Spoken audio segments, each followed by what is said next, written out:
Good morning and welcome to a very special edition of Santos on Sports. Along with my partner Chris, I am Paul. We're happy to be brought to you by Scotty's Pub, Citywide Glass, Lakeville Athletic Club, and attorney John Seed. Our very special guest today is someone who has just been a fantastic sports writer at the Herald, primarily focusing on the Patriots since 2007, has been on the staff since 1984. Let me make sure I say this correctly. Karen Guregian.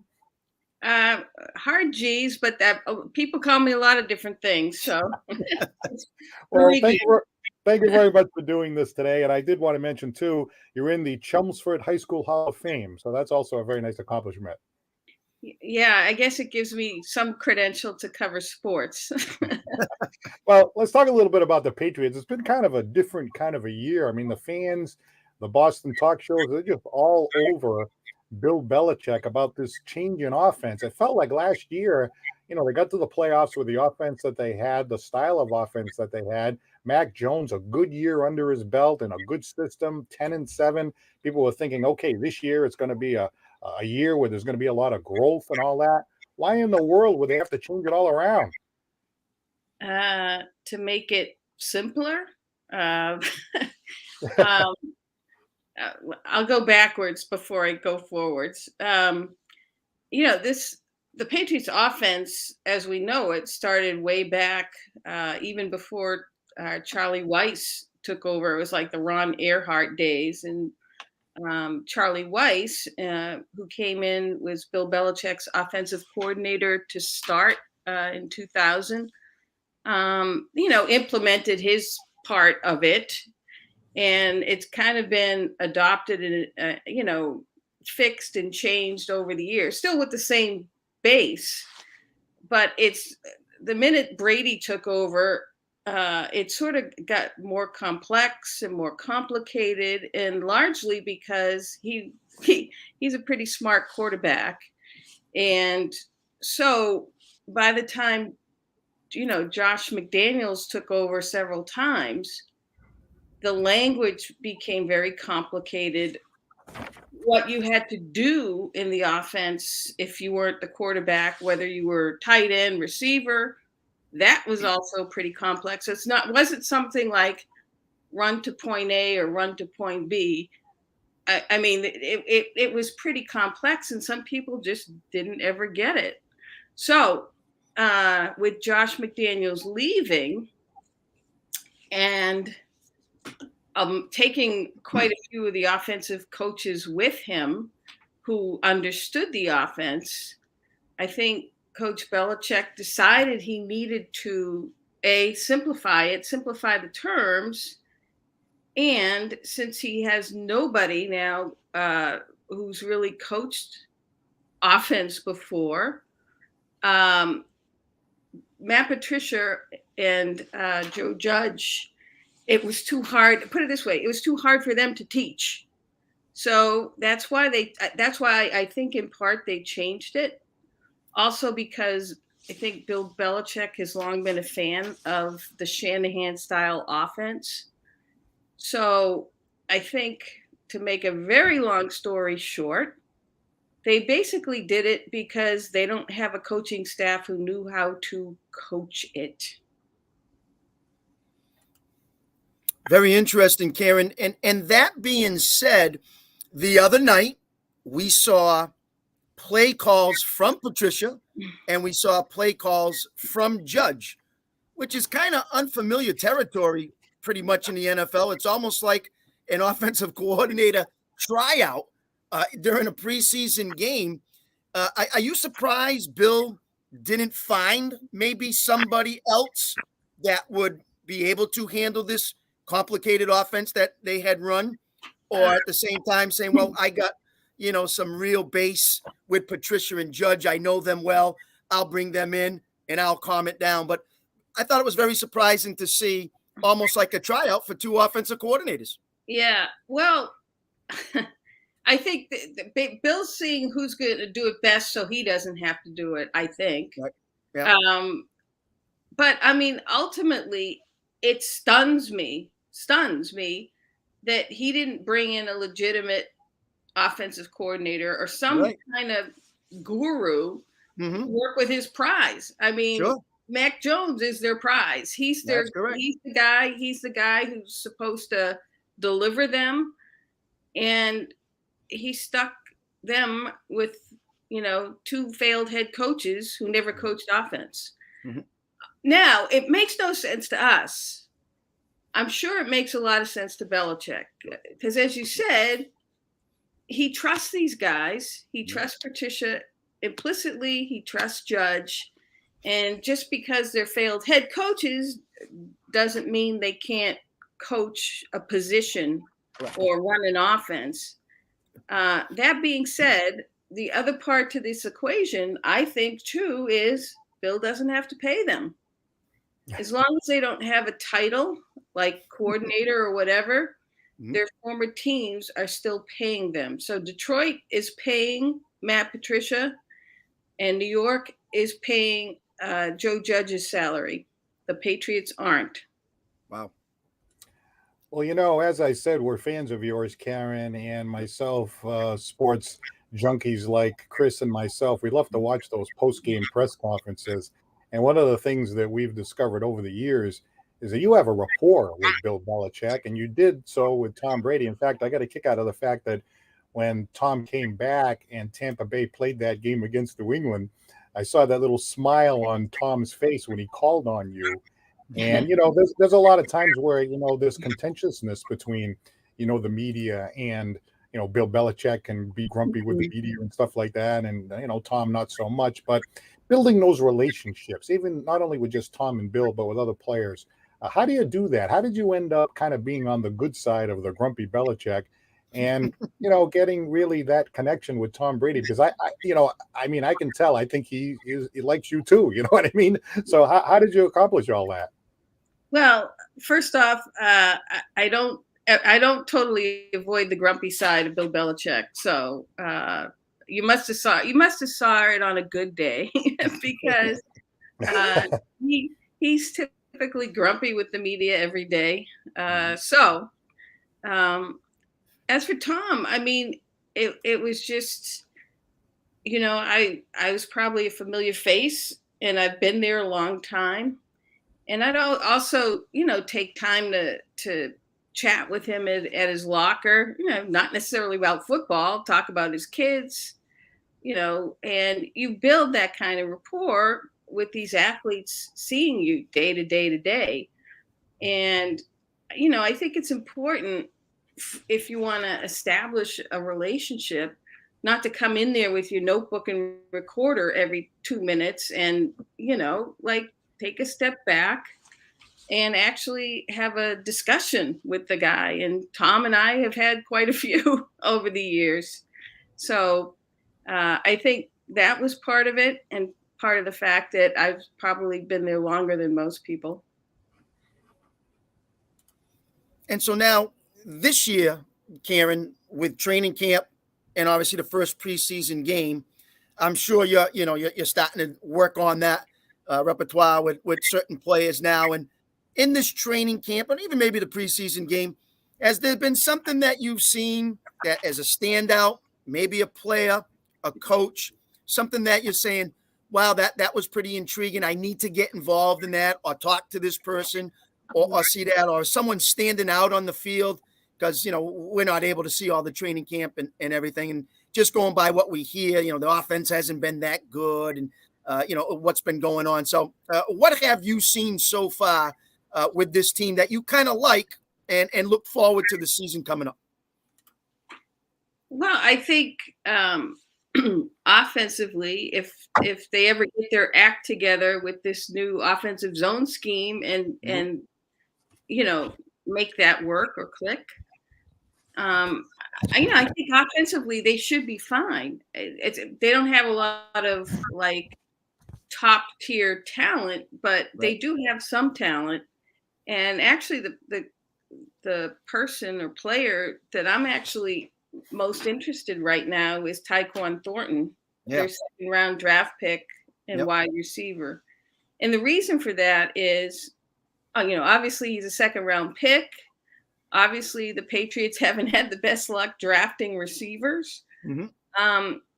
but this kid out of Baylor has something that nobody else has from their receiver group, and that's speed. Mm-hmm. I mean, he has speed and then some. He was clocked 4.28 in the 40-yard dash, and in order to kind of open things up on the inside where the Patriots like to roam and conduct their offense, Yeah. you got to have that outside guy that teams fear, Mm-hmm. because he'll not only take his coverage, but a safety will have to stay back there because he's a threat to beat the coverage. So we weren't sure. He's like a real spindly, skinny kind of kid. And, it's one thing for them to succeed in college. But then you get to the pros where you have press coverage at the line and you're getting beaten up at the line before you even take a step. Yep. So it's been interesting to watch and see if he's able to hold up to the, let's just say, physicalness of the NFL. Yep. And watching him the other night, he held his own. I mean, I think he's sneaky when it comes to power and stuff like that. He was blocking people with no problem. He fought off being held for the touchdown he scored. So I think he's going to be someone who's interesting to watch, and it'll be interesting to see how much, if at all, the Patriots incorporate him in the offense. Well, not only him, of course. I was impressed by him as you were the other night, especially with that speed, but some of the other additions they made in the offseason. But I'm looking at all that, and then I'm looking at that against the Patriots' schedule. The schedule looks like it's really tough, one contender after another. And, last year the Patriots made the playoffs. We thought maybe they would be a playoff contender. They did get into the playoffs with that 10-7 record. And then we were thinking this year, well, maybe they could be a playoff contender again. But then I'm thinking the new offense, bringing in those two people, as we said, Patricia and Judge, trying to change the offense, even with the additions that they made, the schedule that they have. What do you think about this schedule? And, I've heard people say, I think they're going to go 5-12. I've heard other people say, yeah, but if they win a lot of those games, maybe they are a playoff contender. What about that schedule? And what about, changing the offense and, comparing that to that schedule? That's a tough schedule. You think they can make the playoffs? Well, if I were a betting person, which I'm not, I wouldn't bet on them making it. The schedule's top heavy, I think, and bottom heavy. Yep. And they have a little breathing room in the middle, and obviously it's helpful that they're not going to have to face Deshaun Watson. But the two games they start right off on the road in Miami, which is always like a house of horrors for them. And then in Pittsburgh, no, Ben Roethlisberger is not there anymore, but Pittsburgh has a very good defense, and playing there, it's going to be tough for them to split. And then you come home against the Ravens, a great team. You go to Green Bay. So it's hard. It's hard to see them. Let's say, if they break even at 2-2, then I'd say they have a fighting chance. I just don't see them breaking even at 2-2 to start, even though they started 1-3 last year. And then they went on that stretch of winning 7 in a row. But then they completely petered out at the end. So it's tough. And as you said, adapting and adjusting to a new offense, a new scheme, new coordinators, on and on and on and on, and having a defense which technically on paper hasn't really improved. The cornerback room still is questionable. And with it being such an offense-driven league, they're going to have to show me that they can stop Buffalo. I mean, Buffalo didn't punt the last 2 times they played. So Mhm. If they can make Buffalo punt, then maybe I'll give them a chance. But I have to see it first. Well, I think you said it there, Karen. The first 4 games look like the way to go for the Patriots if they make any kind of move, and they got to start off fast. And Bill's always known to advance his team as the season goes on. He makes them better as the year goes on. But I think the first 4, with, as you said, at Miami, at Pittsburgh, come back with a Lamar Jackson, fresh and healthy, and then obviously at Green Bay. So if they split and make 2-2, that would be very impressive, I think, for Bill. It kind of gives them some way when they go Detroit and Cleveland and some other teams. So hopefully they can get off to a good start. And that leads to my question now is Mac Jones. This is year number 2. We've seen some guys in year number 2 have success. We've seen some guys in year number 2 go backwards. What have you seen from Mac Jones besides what we're hearing where he's shredded, he's on a diet, his arm strength is much better, he's throwing the ball more down the field, but yet at the same time getting away from this complex offense, kind of more simplifying it for him. How do you see him so far in year number 2? Are you liking what you see out of their go-to player in Mac Jones? Yeah, I just want to digress for 1 second, and Yep. it sort of relates to Mac Jones too. Sure. The Patriots could have slow starts in the past, and Yep. they had, and they typically would pick up steam as the Yes. season went on. Mhm. But another big difference is they could get away with a 1-4 start, a 2-4 start, a 2-5 start. Why? Because of the guy they had at quarterback, Tom Brady. True.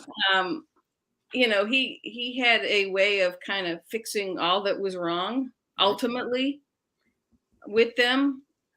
So just want to say that part. Sure. Mac, yes, he was very dedicated in the off season to improving, and that included, fixing his diet, getting stronger, and you can see him physically. He's kind of, for lack of a better word, he's kind of shed his baby fat. Mhm. he's Yep. so he's put on. I mean, he's trimmed down. Tried to add a little muscle, and he looks good. He looks fine throwing the football. The issue, I think the issue that he's having is he was fine with the old offense. He was smart enough to be able to pick it up.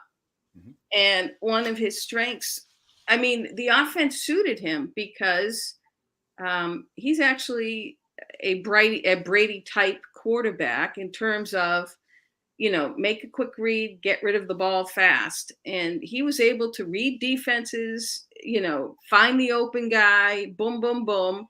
And so he was the perfect quarterback for that old offense. And I'm sure he's probably scratching his head a little bit and saying, what, now we're dumbing it down and we're changing it. And, although a lot of elements of the new offense are similar to the one he ran in Alabama. Bottom line, I think Jones has a good enough skill set to also flourish in this type of offense. If you look at teams that have used it, Jimmy Garoppolo got San Francisco to the Super Bowl in that offense. Mhm. Aaron Rodgers is actually balked and kicked and screamed at first when they installed it with his new coach, but he's been an MVP every year since. Mhm. So it is a quarterback friendly offense. Mhm. So I think ultimately the problem is everybody else around the offensive lineman really have to grasp the scheme. And the problem is what we've been seeing at practices is, all these guys coming in free and just, a lot of disjointedness, which you would hope would be ironed out with more reps and more practice time. Yeah, right. Well, you alluded to it before. It is an offensive driven league. And as a result, we, the fans, like to talk about the offense like 80% of the time. The quarterback is bigger, stronger, leaner. That's all great stuff for Mac Jones. The wide receivers have another year under their belt. The tight ends, Hunter Henry had a good year. Bourne had a good year. They made some additions and stuff like that.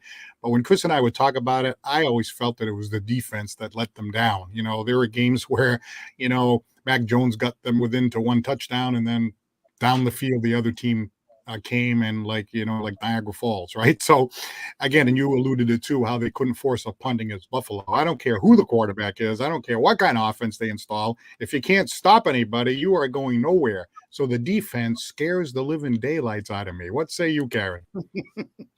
Well, they can. It's funny. They were like a top 10 defense last year, if you can believe that. They just weren't a top 10 defense when they played the good offenses. So I think that they, took a lot of it had to do with, they thought, and obviously if you watched, speed of their speed of their linebacker group to start. And, they whittled away. I mean, look, Dante Hightower, Jamie Collins, Kyle Van Noy, in their day were terrific Patriots, terrific players. I can't say enough about Dante Hightower, but when they got older, they're all over 30. And, if you lose a step in this league, you're literally lost, especially in offense-driven league. And especially with, again, when they were in their prime, the league, it was different. It wasn't quite as let's throw the ball every down kind of situation. So, they were, turns out to be almost liabilities, not Van Noy as much, but because, Hightower was slower, guys were just flying by. The running backs especially were just flying right by him.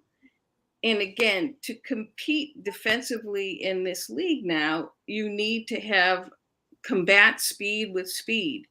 So they shed the older guys who were slow, and they've incorporated some, younger, faster types.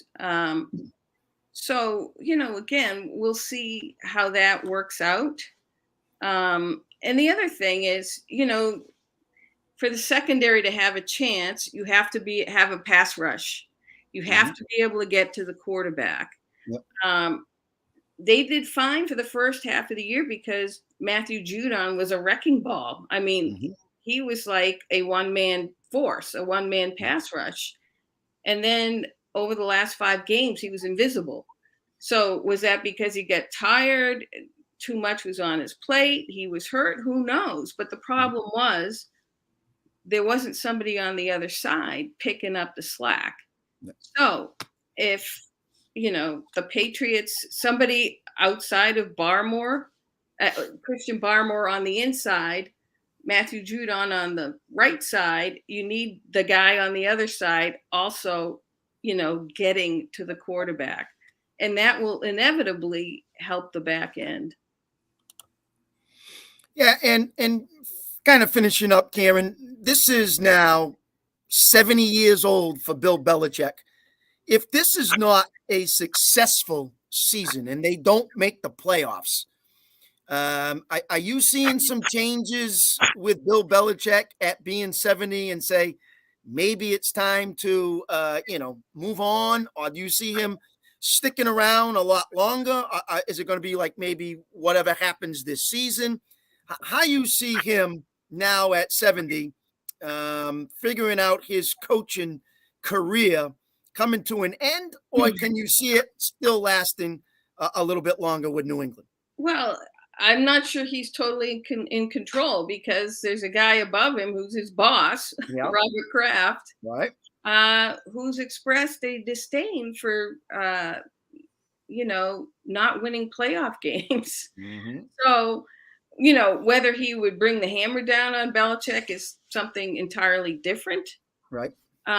But he has stated that, he wanted to see things improve with their drafting. Yep. And also he wants to win in the playoffs. One and done is not, is not good enough, and especially since, what they've established here with 2 dynasties. That being said, it wouldn't be the easiest thing for Robert Kraft to fire the guy who won him 6 Super Bowls. So, and there's just this whole underlying, narrative of, can Bill win without Tom? Yeah. And I'm sure Bill thinks he can and wants to show that, because guess what? Tom has won without Bill. So, is Belichick quite as driven as he was when he was younger? I don't know. You'd have to sort of ask him that question. But, watching him at practice, he's been hugely invested in the offense. Whereas in the past, he was more on the defensive end because he didn't have to really worry about the offense because he had McDaniels there and Tom Brady there. So it's going to be interesting to see how it shakes out. Right. I think Belichick would like to leave on his own terms whenever that might be. But I would also say that Josh McDaniels might have hung around if he thought there was an end in sight with Belichick. Right. So I think Belichick still has a few more years left in him. Okay. And I think he also wants to establish things enough for the next succession or next, whoever takes over, to maybe keep his 2 sons on the staff. Well, Karen, we really appreciate you taking time out to spend some time with us down here along the south coast of Massachusetts. I'm going to defer to Chris for a second here. Karen may be our top guest that we ever had. I mean, it's a close call between her and Tom Curran, but I don't know. I think we might give Karen a slight edge. Don't tell Curran. Don't tell Curran that. No. Do not tell him that. All right, Karen. Hey, keep up the great work. We are fans of yours. We really enjoy your questions at the press conferences and how you come across and your writing for the Herald and stuff like that. Yeah. So keep up the great work, and we'll see what happens this year. It should be a very fascinating Patriots season. Thanks, Paul. Thanks, Chris. It was a pleasure to be on. Karen, right. you got a record prediction for us before you go? Yeah, let's see. I'll say 8 and 9. 8 and 9. Right. Okay, there you go, Paul. 8 and 9. Right around the over under. Right? And I think that's being positive for me after what I've seen. All right, Karen. Have a great weekend. Thanks again. Thanks, Karen, so much for coming on. Take care, guys. All right, Karen Guregian from the Boaston Herald. Wow, what a terrific guest she was. She just is so knowledgeable, gives you the inside scoop. All the questions about the rapport with Brady and Belichick, what she thought about the new offense, what she thinks about this season. Oh, what a just a torrential flood of knowledge coming from Karen. So that was actually a credit Chris Santos for tracking her down. Hey, that was quite a steal there, partner. Well, Paul, you talked about it, and we've talked about this now when we've talked to Patriots, and you said they were not able to handle the Buffalo Bills, and she talked about we're not able to force a punt in 2 games against them. So you've been right on it. She was right on it. And then she talked about the word that I think is the new NFL, whether it's offense or defense, and it's speed, Paul. It's the word speed. You're talking about getting the right player in the right position and utilize their speed. And I think that was very important. She talked about it with the new wide receiver, what he offers in the speed in the offense to spread the defense back. Then she talked about how quick Judon was and how he was forcing things early in the season, and then he didn't have it midway or later on. And she talked about nobody else stepped up with their speed to really help out. It's going to be interesting in this defense that if they found something in some speed, as she talked about, to be really productive, even though she said they were a top 10 defense, even though you really didn't see it because you were concerned about, how well they did not handle Buffalo in that big game. But speed is very, very key now in today's NFL. All right, looks like we left an S out there. Oh yeah, But you can still, yeah, you can still call Santos on that's okay. Sports. Yeah, give us a Let's call see. now if anybody There it wants is. to at 774-762-6234. Talk about what we've asked Karen, what your thoughts of what Karen had to say. Love to hear from you, Patriot fans. And it's just around the corner, preseason. Talk about maybe what happened the other night. Maybe someone else you like that played well. She talked about the wide receiver from Baylor and what he showed. He did score a touchdown, and she thinks he's got a good chance to really be involved in the offense. So give us a call. All right, and we did have a comment, and the comment was along the line of what you just were talking about a moment ago, that has anyone stood out in practice so far, and Yep. who do you think is poised to have a breakout season? She did like Thornton, the fast second-round pick, and, even on the defensive side, it's all about the speed in the league, and you got to have Yeah. speed offensively, speed defensively to compete. Yep. So she definitely addressed that. A lot of the stuff that she talked about is stuff that you and I have raised on the podcast, so that was nice to hear that, some of the stuff that we've been wondering about, she addressed. Yeah, and I think it's really important that I liked what she talked about at the beginning, because a lot of people are asking about Matt Patricia and Joe Judge and what is Bill doing. And she talked about why is he going with these two, and he didn't go out and get a offensive coordinator guru or somebody a little bit more, for that position to say, hey, this is what we've been doing. Can you handle this and continue this offense? Instead of, no, I'm going to go with Matt and I'm going to go with Joe. And now we're going to simplify things. We're going to bring it down. I'm going to have a tryout with my two offensive coordinators and then try to figure out as it goes. I thought that was kind of interesting. And I thought she thought the same thing. Like, why did he do that? But that's what he did. And that's how they're doing it. All right, well, let's go to our phones. We have Butch on the line. Hello, you are on Santos on Sports. Good morning, gentlemen. Hi, how are you? Morning, Butch.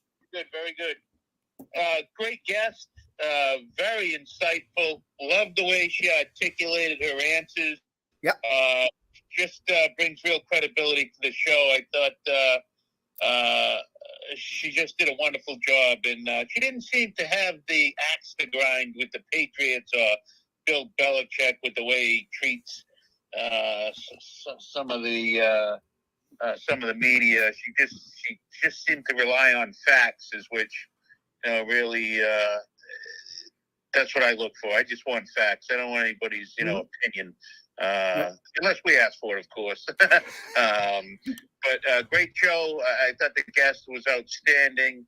Good job, Chris, by having the foresight and forethought to reach out and see if you get her on. I think it brings a lot to the show. Yeah, I like what, again, talking offense, talking defense, talking Bill, talking about what she does for the media. Mac Jones, obviously the player they're going to look for. She talked about the schedule. She gave us her insight of what she thought, they can be, what they can do, what they can't do, and what they need help in, and, who she liked. She just gave us a little bit of everything, and I think that's what Patriot fans want to hear going into the season, what to look for, and when they are losing, do they not have the speed? When they are winning, what do they do to simplify the offense? What has Mac been doing? Can he, stronger arm strength? All the things that I thought she was very knowledgeable on, and did a great job answering our questions. I thought the really piece that I liked was the piece about Aaron Rodgers and some of the other offenses that use the same offense and have been very successful in their personal play with it and also as a team. You don't hear that in local sports on the radio. All you hear is criticism about they don't know what they're doing and Joe Judge and this. That's the first time I heard that, this isn't a new invention in a test tube. You know what I'm saying? This offense that they're installing or implementing now has been proven to be successful in the NFL. Very successful. Yeah, it was interesting because she talked about Jimmy Garoppolo. Yeah, I thought that was an outstanding point that, as much as it irks me sometimes, I listen to the radio a lot, and that's the first time that I've heard that, and that was, I thought, valuable information. Well, one of the things I thought was interesting that we learned today, I thought, Chris and Butch, was that, I asked her, the thing that the fans are asking is, last year, they were 10-7. Mac Jones seemed to get better. He was learning the offense and stuff like that. So we're thinking, wow, second year in that offense, he's stronger, he's bigger, he can throw the ball farther and all that. Why in the world are they changing it? And her point was that old Tom Brady offense that developed over 20 years, that got more and more complicated as it went along, that wasn't too difficult for Mac Jones because Mac Jones is very cerebral kind of a guy, he picks up things fast. He's a quick study, I mean, when I studied for the bar, I was a slow study, but I still got it done. But he's a quick study, but maybe not so much for the rest of the team. So I thought that was interesting that she thought that Mac Jones could handle it, but maybe many of the other players on the team that had come from other offenses that maybe, weren't as cerebral as Mac, maybe they were struggling a little bit. And that's why they had to go not only to this offense that was a little bit less complicated, but also Belichick likes it, and it has had success like in Green Bay, San Francisco, and some of the other places. I thought that was interesting. Yeah, and without McDaniels, too, that, you're going to have to make adjustments because you don't have that, that reliable asset that can bridge the gap and that real, difficult or technical what's the word I'm looking for? That difficult offense, a real technical offense. You're going to have to make some changes. And the NFL has made some changes. Defenses have made some changes that, will force good coaches to react and make some changes as well. So, but that's the first time I've heard that, where this offense that they're implementing is not, brand new, and Belichick hasn't introduced it as something, that he's come up with. I thought that, I'm sure it has his flavor to it, and he's made some changes. But I thought that was a good point, that it's successful in the NFL and very successful for some teams. So that was comforting as a fan, especially if you listen to the negativity on from day to day on the Patriots' progress for this year. But I stand by what I say. What a very good guess. Very good guess. I was impressed. All right. Do you have a prediction for this year, Butch? Well, I really don't. But I think I'm leaning more with her. I'm hoping for 500 or better. Anything above 500, I'll be pleased. I really, I'd like to see him get in the playoffs, but I just don't know. Rebuilding is rebuilding, and with such a long streak of success, it's tough to keep it going year after year after year, and especially with losing McDaniels and some of the changes that they've been through. But so let's go 10-7. 10-7. No, you're not guaranteeing it, are you? Oh, hell no. Oh, hell no. Hey, Butch, thank you very much for your always terrific contribution to our show, and we look forward to hearing from you again. All right, fellas, keep up the good work. Thank you so much. Thanks, all right. Butch. Yeah, some good comments there. And there was a comment here, speaking of Mr. Guarantee, a fresh in from Chicago, but he indicated that Mark is on a train and he can't hear, but he has the Patriots 5-2 in the first 7 games. Is counting on a win in Miami, maybe 4-3. He's concerned about Mac's development with no Josh and no offensive coordinator, but he does think that the defense is going to be better because he does predict good things from the young, faster linebackers that Karen talked about. And he does predict that Buffalo will punt this year against the Patriots. So I have a very optimistic view for Mark. Well, and that's great. And, this West Coast offense, and Rodgers and some of these other teams. And even she said Jimmy G led San Fran to a Super Bowl. So is it possible for Mac to do that? Sure, absolutely. Now, can the other players accept what's going on here and figure out? We've seen in the past Belichick bring some people in, like an Ocho Cinco, who couldn't understand the complicated offense of the New England Patriots. Now, maybe if it's simplifier, you can get away with some of that, getting some free agents in and so forth and so on. So what they have now and what they're trying to develop is something a little more simpler when you don't have the GOAT, obviously, under center, but yet you have someone smart enough to make the right reads, to do the simple things and structure an offense that's good for you, that can obviously put some points on the board. So, you don't have Tom anymore, and you're trying to figure out what's best for Mac. So if this is what it is, and you're saying, hey, we can do this with him, we're going to help him out even more. And I think that's what they maybe want to do in year 2, and keep him around as long as they can and keep him healthy. So they're trying to find a way. It hasn't looked maybe successful so far in preseason. According to reports, they've been struggling on the offense in preseason. So let's see if that can kind of pick it up. And then, of course, speed, big on both sides. And, Paul, they're going to need it definitely on the defense. So let's see who stands out and gets to the quarterback. And as Karen said, need to get somebody beside Judon. So let's see who's next in line to make that move on the defense. And thanks to the comment that says that, wow, very informative show. Great guest with terrific insight. Yes, Karen was terrific. We really enjoyed speaking to her. And if you'd like to get in the last 15, 20 minutes or so, we are at 774-762-6234. You see at the bottom of the screen there.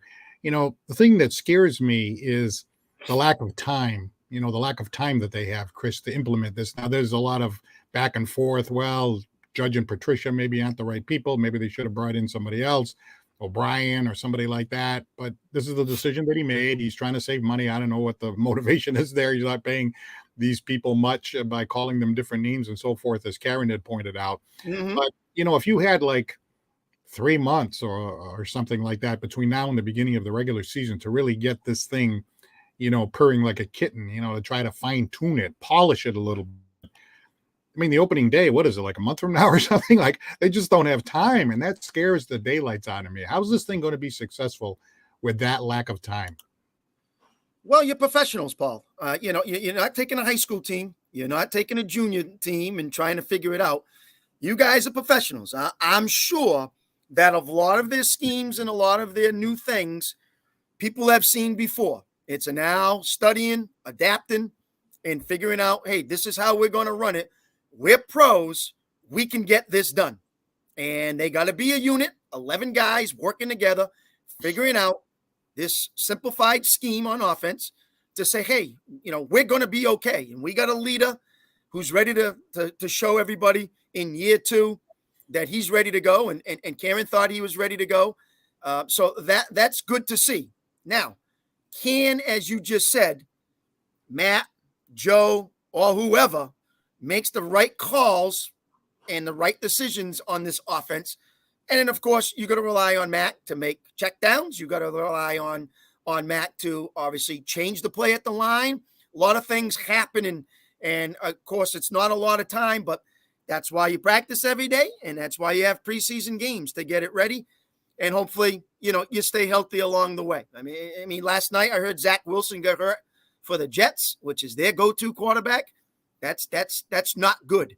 But Mac's going to have to play, and every time you step on the field, you can get injured, unfortunately. But they got to get it done, and they got to get it done right away because, like you said, it's just around the corner.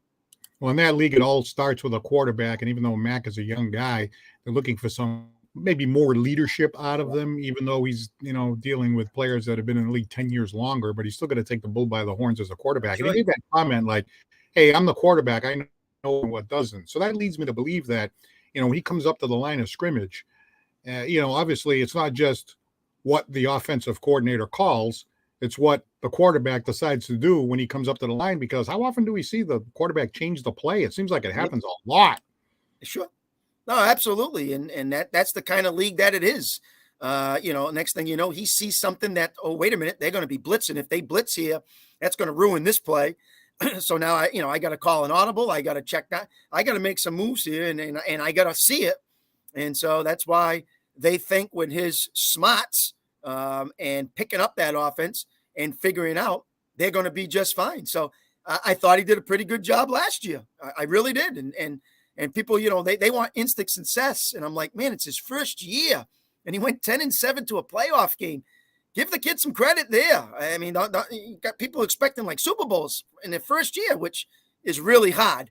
So another year under his belt. Yeah, it's a new system, and diet, shredded down, arm strength, lot going on, but seems to be in the right frame of mind. Let's hope it all works out for him. Well, having been a coach and been around sports your whole life, I'm wondering about a question I'm going to ask you. I'm getting ready to watch that game the other night, and I'm thinking, all right, let's take a look at the new offense here, right? And the first play from scrimmage, Hoyer drops back and throws a 9-yard slant down the middle for a gain of, as I said, 9, right? So I'm thinking that looked a lot like the old offense, So my question is, just because they're working on the new offense, and it's the Shanahan offense and all this stuff, that doesn't necessarily mean that you're throwing in a scrap heap plays from the old offense that maybe had some success. Might we see a combination of a lot of the new stuff that they're working on now, but then when the season starts, they're still going to go back to last year and say, well, you know what? There's a percentage of plays in the old playbook that also worked pretty good last year. Maybe we'll mix those in as well. What do you think about that? Yeah, I'm sure there's a combination of things. And, Bill's always got his chart and he's circling what play he liked. Or, oh, wait a minute. I don't like this play. Puts an X on it and try to see what his offensive line is doing, how they're holding up.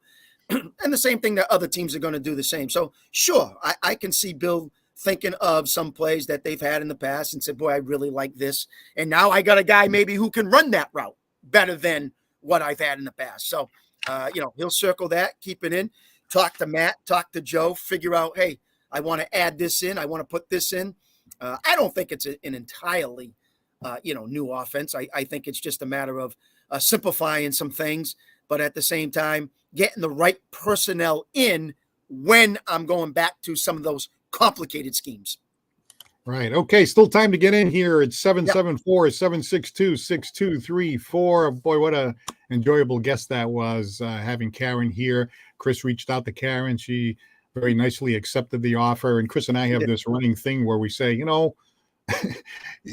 it doesn't hurt to ask, right? Just ask. You know what I mean? You can call the president of the United States, I guess, even if it's a 1 in a million shot, they might say yes. So, I mean, between, Tom Curran and Karen, and of course we had Peter Abraham, the Red Sox. He's agreed to come back, I believe, down the road. So we've had some really good fortune here. Yeah, Andy Hart, WEEI, and it's right. Yep. So we've had some good fortune, and we're thankful because, obviously up in the Boston area, I'm sure they get many requests.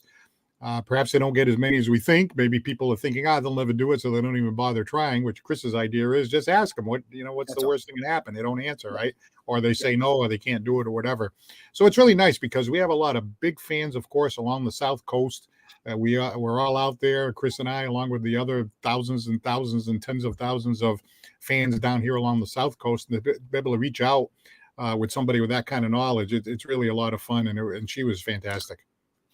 Yeah, and you're talking about someone who, has her own podcast with someone else from the Boston Herald. And so, this is not all new to them, and they've been doing it for so long, and they're trying to reach back to the community and give out. And it was great to give us, a half an hour worth, some of her time. And I'm sure, Paul, when it's that kind of season, you're so busy and it's kind of difficult to give some of that. Because you're involved in trying to get an interview or at training camp or on the road or whatever it is. So very special guest. I'm so happy that she was able to do it. Real thankful to have her come on and give us her thoughts on what she thinks this year about the New England Patriots. So I hope your fans really enjoy it. I guess what she said about Brady and Belichick was not really a big surprise. She did say that Belichick is grumpy with everybody, including her. I think that's true. But Brady was always really cool with her, and I could tell that he liked her, and she kind of liked him. I think they clicked a little bit. I think you could tell that by the expressions on his face.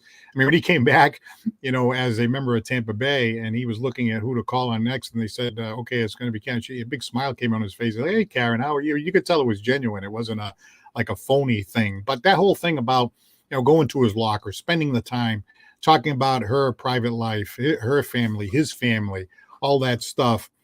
Not a surprise, but you don't really think about that much. That you got to go to the locker, you got to establish kind of like a friendship. So then, and then I don't think she really ever asks. She always asks good, tough questions, but they're never like sneaky gotcha questions. They're on target, and so as an athlete, he probably appreciates that too, establishing that kind of a relationship. Yeah, I absolutely agree. I think players look for that to kind of ease them during press conferences, or even when times are bad and things may not be going the way you want it, but yet someone comes in and kind of calms it down, asks nice questions, easy questions, not hammer you and like, I got to deal with this, so forth and so on. So I think that's one of the big things. And she would probably, if we put more on that, would kind of say, I think the players really enjoy a nice conversation with some good camaraderie with the media, to kind of take it at ease,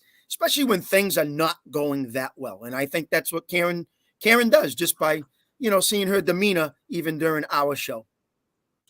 All right, last call, not for alcohol, last call for a telephone call at 774-762-6234. We'd love to hear from you and continue to put the comments along the side here, which we really enjoyed. But, she talked a lot about Belichick, and you asked her the Belichick question about, he's getting older now. And she seems to think that he really wants to show everybody that he can win, without Brady and all that stuff. Of course, Brady's had better teams than Belichick has had, which nobody wants to talk about, which you and I have talked about. But I got to tell you, I had the good fortune of going to the New Orleans game, which the Patriots lost. But I was there with my son. It was a beautiful 70-degree day in September. We had a wonderful day otherwise. But, we were on the side of the field where Belichick is. And it's sort of like when you're at a hockey game. Like you can say to yourself, hey, I'm just going to watch Bergeron for the next 10 minutes, because, the cameras are going to focus on where the puck is. Or you can say, I'm going to watch Sidney Crosby go around or whatever. You know what I mean? Or it's a lot to watch how they sneak around and they get open and they do things that, you're not really seeing on television. Well, I made the point to watch Belichick for whatever reason, because he was kind of down in front of me, and they do show him a lot on television. But there's a lot of times where he's not on. And you're right. He's walking back and forth. He's got the thing. He's talking to his assistant coaches. He's going back and forth. Sometimes during a timeout, he's over there on the side talking to a player. Sometimes he's lambasting a player. Sometimes he's talking to Mac Jones. Sometimes he's talking to an offensive lineman. He's doing all kind of stuff that you don't see. And I found that to be really, really fascinating, being able to just put all my eyeballs on, perhaps one of the greatest, if not the greatest coach that the NFL has ever seen. Yeah, I absolutely like when, even as the game's going on, he'll leave and walk over to his offensive line, get down on one knee in a huddle with that group and talk to them about what he saw or what they need to do better or whatever he's saying to them. Even on the defensive side, I've seen him do that as well, whether it's the secondary, the linebackers, or the defensive line, and get down, even as the game's going on and something's really important. And he's right in there. I like that, number one. Number two, I like when he has the chart. I like when he looks at the chart, circles the chart, puts an X on it, whatever he's doing, to say, I like this, I don't like this. This is what we're going to talk about in the halftime, all that kind of stuff. To me, that's coaching, Paul, and that's what you're there for. And you're there to get the best out of this group. And when he does things like that, and I think that's what all coaches should do, not just stand on the side, fold your arms and just watch and watch and watch. Even though I know you have specific, coordinators or specific people for those position coaches, but still, when the big guy gets in there, they're like, oh boy, he's here. What's going on? We need to step up our game or whatever it is. So I truly enjoy it. That's the way I like to see it. That's how I would do it. Well, when I was at the game, I was thinking to myself, okay, right down here, I had a pretty good angle of Belichick. And I'm thinking, when am I going to get an opportunity to watch? Well, I'm an absolute 100% Hall of Fame coach with all this experience, with all these Super Bowls. And I actually have a chance to watch him for the next few hours, anytime I want to, so what a great opportunity that was. And it happens, like we said, in hockey, you can watch a particular player go around. Even baseball, baseball, they always show the center field camera of the pitcher and the batter, right? So I'm just kind of looking around, and you can see, like, whether it's, it was Derek Jeter when he was playing or Bogart, you play ball and we all know that this is what's going on, but we never see it. The outfielders are kind of standing there. And then when the pitcher goes into the pitch, they go into that little crawl and they start taking those few steps forward, and you get to see how they prepare for what's going to happen. Or even, Devers has turned out to be a great third baseman. He goes into that little crawl and he's going down and he's taking those 2 or 3 steps forward, and then it's ball one and they say it's back up again, gets ready. We know that's what's going on, but we never get to see it unless you're at the game. So I love to look at the stuff that you wouldn't ordinarily see. And of course, Belichick, I got to tell you real quick too, Chris, because I know your mind is going like it always is. And that's what we want. But I remember one of the games I went to, Brady actually led the Patriots down. And I only saw this, I only went to like 1 or 2 Patriots games in 20 years because the prices are so ridiculous. But the one game I went to, the Patriots came down and won in the last second drive by Brady. So I was like, oh boy, that's fantastic. You know, the one game I went to, he leads them to a last minute touchdown. And actually, it was against Deshaun Watson against Houston a couple of years ago. He threw a pass to Brandon Cooks in the last 30 seconds. So anyway, I would watch him too. After the touchdown was being scored, while they're showing the replay on television, I would see him go off the field and he's getting high fives. And talk about a guy that was running the show. I mean, this guy was running the show. I was watching him the whole time. And I'm like, this guy, I was rooting for the Patriots and I wasn't so much rooting for Tampa, but what a leader this guy was. He was running the show. What he was doing on the sidelines, what he was doing, because he had Gronk there and everything else. But what a great thing to be able to put my eyeballs on Brady and Belichick while I had the good fortune to be able to do so. Yeah, and obviously you don't see all of that when you're watching it on TV. And so you can kind of zoom in on something if you're there live. And even Tom, at the beginning of the game, before it even started, he would run out, want to be one of the first guys running out. He would run from one side all the way down to the other side, pump his fist and try to get the crowd right into it right away and so forth. As much as when he didn't do something right or something didn't go well with the offense, he'd come right off the field.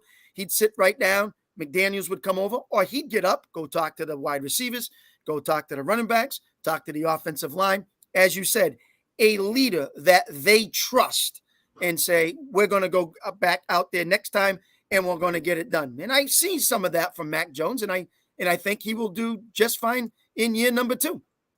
Well, and just referring back to Brady just for one more second, because I think we've exhausted that topic. But, when you really, weigh the whole package that is Tom Brady, a good chunk of what makes him a great player is the off the field and the personality stuff. Like that night before the Super Bowl with Tampa Bay, he's texting these players that never won before the night before, and he's telling them, hey, you know what's going to happen tomorrow? You're going to win the Super Bowl. And the guy's like, Tom Brady's telling me, Paul Santos, who's a running back, we're going to win the Super Bowl. Yeah. If he believes it, I'm going to believe it. Like all that kind of stuff that makes him a leader. The stuff off the field, that sort of personal stuff, that stuff that he would do to lead the team, that was just as good as Mr. Clutch on the field. You know what I mean? Which I really wasn't thinking about until sort of the tail end of his career. Yeah, it becomes a group. You become a family, that kind of thing. You take the highs, you take the lows, and he's there for those guys as much as hopefully those guys were there for him. And you get some great repertoire between you and your receivers, you and your backs. You know what? I'm sure he reached out to James White, who just retired, and said, James, thank you for what you've done. Mm-hmm. Thank you for your Super Bowl wins and your contribution to New England Patriots. Wouldn't surprise me in the least. He would do something like that. All right. So in our closing moments here, we keep asking everybody what they think is going to happen. And we got some contributions about what they think is going to happen. I got to tell you, I have no idea. I had somebody tell me the other day in court, one of the probation officers that I'm friendly with, he goes 5-12. They're going to go 5-12. I'm like, good God, that's a pretty pessimistic approach. Then we got Mark Silvio over here from Chicago saying they're going to go whatever he said. I forget exactly 10-7. It was the same thing. Make the playoffs. So, and then we got Karen down the middle around the 500, which is what the over under is.